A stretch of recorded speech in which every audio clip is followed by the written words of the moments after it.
Arrivé en Égypte, Joseph devient une grande personnalité. Parce que Joseph a révélé à Pharaon qu'est-ce qu'il fallait faire pour échapper à la famine. Pharaon l'a nommé Tsafna Panéa, l'homme de la provision.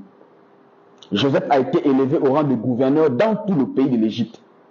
Voyant sa place politique, Joseph va décider d'envoyer des chars aller chercher son père qui était à Canaan pour l'amener en Égypte, pour vivre la même vie que lui, pour vivre une vie stable.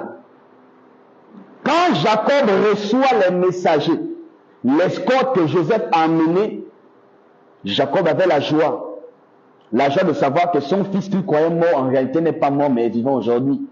Il était joyeux. Il était en joie. Mes frères, c'était une courte joie. Pourquoi? Parce que Jacob, au-dedans de lui, ne sentait pas bien de laisser la terre que Élohim lui avait donnée comme héritage. Depuis Abraham, Isaac, il a reçu cet héritage de son père Isaac, d'abandonner Canaan et d'aller dans le pays étranger. Il ne voulait pas. Jacob avait des craintes. Maintenant, comme Dieu est derrière sa parole, toujours pour l'exécuter, nous allons lire Genèse 46, Genèse chapitre 46, à partir du verset 3, voici comment Dieu agit lorsqu'il est derrière sa parole pour l'exécuter. Genèse 46, au verset 3e, la parole dit ceci, au verset 3, au verset 2 même, Dieu parla à Israël dans une vision pendant la nuit et dit à Jacob, Jacob, Israël répondit, me voici.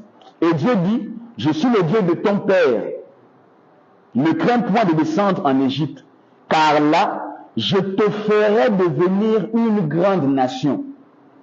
Alors ici, on retrouve ce que Dieu avait dit autrefois à Abraham, dans Genèse 15, 13. Ta postérité. C'est l'image de cette grande nation-là. En descendant en Égypte, je te ferai devenir une grande nation. Moi-même, je descendrai avec toi en Égypte. Et moi-même, je t'en ferai remonter. Et Joseph te fermera les yeux.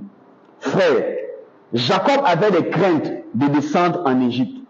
Jacob ne se sentait pas à l'aise de laisser la terre de ses pères. Mais comme il avait l'appui de Dieu, Dieu dit à Jacob, quand tu vas descendre en Égypte, moi Dieu, je descendrai avec toi. Maintenant, le prophète révèle ceci. Toute adoration à Canaan, en l'absence de Joseph, c'est adorer dans un lieu où Dieu n'y est pas.